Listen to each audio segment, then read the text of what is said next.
Michaela Leung, who is a grad student at UC Riverside. And she will be talking about the effect of atmospheric photochemistry on circumbinary exoplanets. So go ahead, Michaela. Oh, we can't hear you. Hello, yes, sorry about that. Good morning, everyone. And I would just like to thank the organizers for having me today and for putting on such a good conference this morning. My name is Michaela Leung. I'm a first-year graduate student at the University of California, Riverside. We'll be working with Eddie Schwederman, but today I will be sharing some of my research from a project that I worked on in undergrad that I've been finishing up over the summer, and that's looking at the effect of atmospheric photochemistry on circumbinary exoplanets. Before I dive into that, I just wanted to mention really quickly that I did have a paper come out earlier this year looking at using O2O2 collisionally induced absorption to differentiate between a biotic or an abiotic high oxygen biosphere, and that's out in the Astronomical Journal right now. And it's on kind of a similar theoretical modeling note as the work that I'm going to talk about today. So starting with a little bit of background, some recent work has shown that the climate around in P-type circumbinary exoplanets is actually relatively stable. And P-type is, of course, the type where we have the planet orbiting around both stars. And so what this has shown is that the atmospheres can be relatively stable. However, that's using just climate models. And so no one so far has really looked at the photochemistry, which obviously has a significant impact both here on the Earth and in various other solar system bodies. In particular, UV active stars like M or K dwarfs can cause more photochemical activity. And with circumbinary systems, there's kind of a unique opportunity to look at the impacts of two different kinds of stars on one planet. So that's kind of what the theme that I'll be talking about today. And just a quick note that this is definitely like in progress work. So I'll be sharing some preliminary results, but it's by no means like conclusive yet. So jumping in with a little bit of the methods. So the first model that we use is called 2STARS. It's an analytic orbit propagator for P-type circumbinary systems, which is based on the 2STARS model that's been previously used to look at circumbinary exoplanets. We were able to modify it to now include transit geometry, input spectra, and elliptical orbits. So we've actually added a lot of new capabilities to the version of the model that we've used for this study. The second part of the model is the time-dependent one-dimensional coupled photochemical climate model, which is based on a version of Atmos, for any of you who might be familiar with that code. And it's specifically based on a version of Atmos that was developed to look at flaring M dwarfs. And we've modified it to work for circumbinary systems and then coupled it to the previous model. And that's kind of the whole system of models that we're using to look at the photochemistry in circumbinary systems.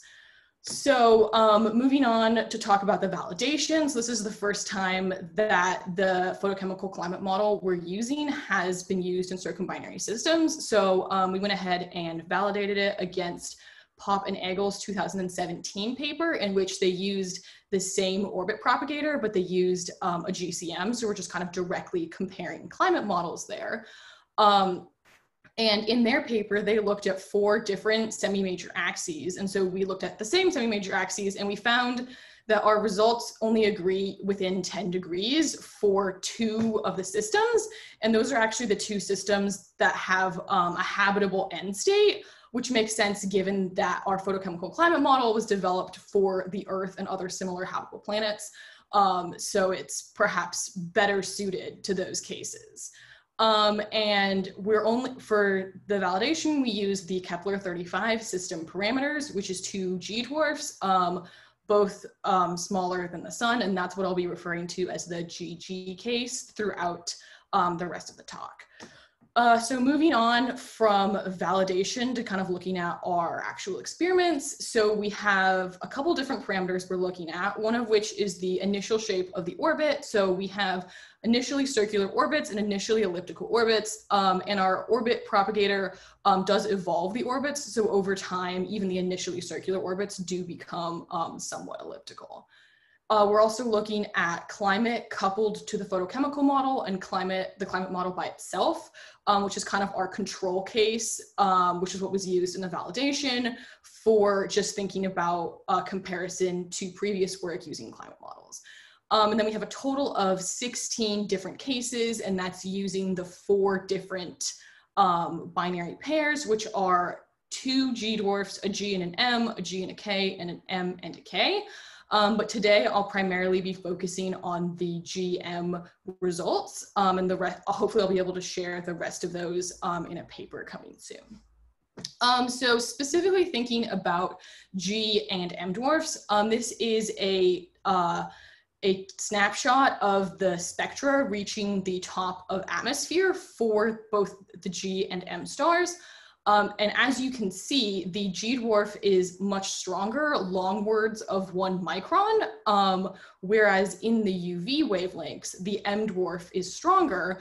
And that's actually going to correlate to the different parts of the atmosphere that are influenced. So the infrared longward wavelengths will influence the climate, whereas the UV wavelengths will drive the photochemistry. And so, like I said earlier, we're really looking at the impacts of these 2 different stars on different components of the atmosphere. So like the last plot was a single snapshot of the spectra, these here are integrated light curves. So this is over time, and you can see that the same sort of pattern holds here where, you know, the UV is dominated by the M dwarf, and in the infrared, the G dwarf is much stronger. And they basically just kind of essentially switch positions between the 2 plots. A couple of other things to notice here. One is that the UV flux is much weaker. It's only about 1% of the infrared, but it is still being dominated by the M dwarf there. And then another thing to note is our model now includes transits. So the transits are very quick, and so far we haven't seen kind of any impact on the climate or the photochemistry, but it's definitely more robust to be including those elements in the model, and maybe we'll see something from them in the future. So moving on to some quick first results. So in the plots on the right-hand side here, the top plot is our photochemistry and climate model, and the bottom plot is just the climate model looking at the temperature variations throughout time.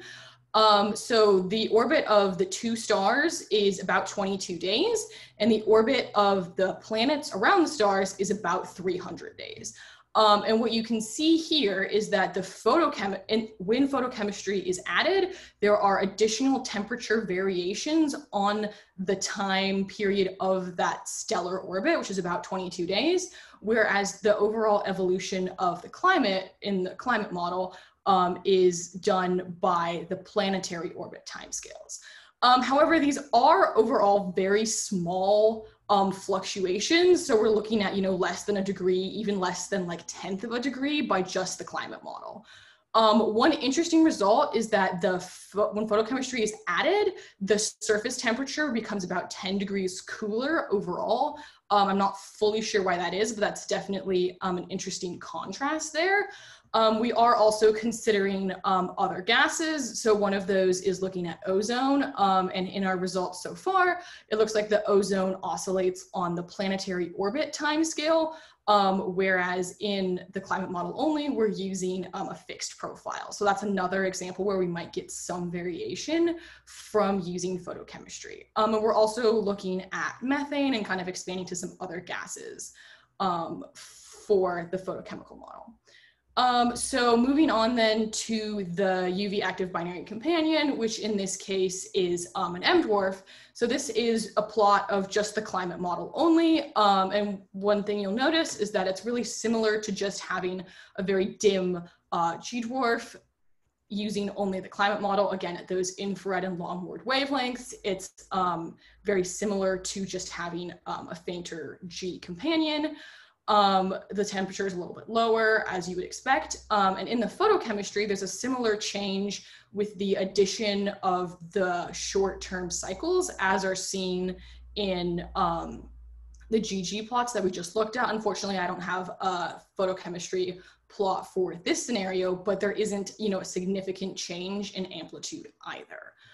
So kind of the preliminary conclusions that we have are that similarly to looking at the climate model results that I discussed at the very beginning of my talk, photochemistry has a relatively limited impact on circumbinary systems. So even in the kind of most extreme case, which we've considered, which is the GM case, the photochemical impact is really limited. And it's, you know, looking at temperature fluctuations on the surface of, you know, about like half a degree over the course of days. So that's not, you know, any sort of extreme variation like we might have expected from the changing amounts of stellar flux. And then just thinking about this from a habitability lens, which is something I'm interested in, that might indicate that the planet is just less hostile and that the circumbinary systems might be more amenable to life than we might have previously thought. So moving on to just thinking quickly about our ongoing work. So we're interested in expanding to kind of some of the other parameters that I discussed, which is looking at elliptical orbits, GK and MK cases. And it looks like so far, each of those changes is going to hold that same trend of the photochemistry not having a significant impact beyond, you know, fractions of degrees over tens of days. But it sort of remains to be seen how the other gases and the other impacts of photochemistry might be different in those cases. We're also working on doing upgrades to our model, but we don't expect that to change the results at all. We just expect to then have a more robust code for generating the rest of these cases. So that's all I have for you today. I'm just going to put the conclusion slide back up, but I'll be happy to take any questions now. Thank you. Great talk.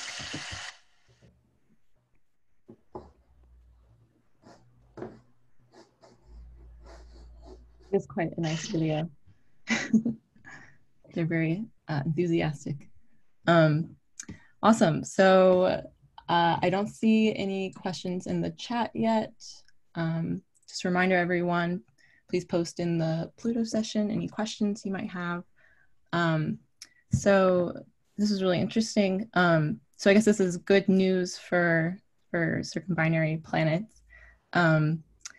So could you elaborate a little bit on the model upgrades and other things that you're exploring?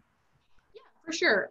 So the current version of the model that we're using is based on kind of an older version of the kind of base Atmos code. And sort of since that version forked off, there's been, you know, some more changes in kind of the way the code is run, as well as kind of the atmospheric gases that are considered, as well as becoming a little bit more like user-friendly. So we're hoping to sort of move to basing our model off of kind of a more recent version of that code. Gotcha. And then with respect to the other cases, it's primarily looking at kind of, again, the initially elliptical orbits, just for more of a kind of extreme case, looking at the pairing of a G and a K, which we expect to be pretty similar to G and M, and then the M and the K, which we were thinking might also be an extreme case showing a lot of impact from photochemistry. But so far it looks like, again, the photochemistry impact will be relatively minor. Awesome. So we have a question in the chat from Juliet.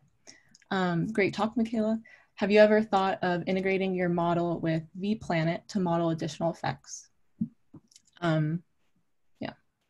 Yeah, so that's something that we kind of have considered. So vPlanet does have kind of a binary orbit kind of section, and we've worked a little bit with David Fleming, who's just developed that portion of the code for generating stable orbits to make sure that we can actually model realistic systems.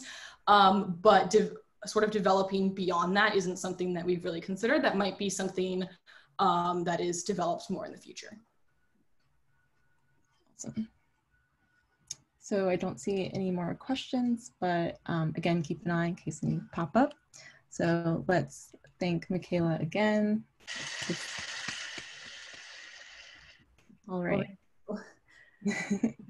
So, okay.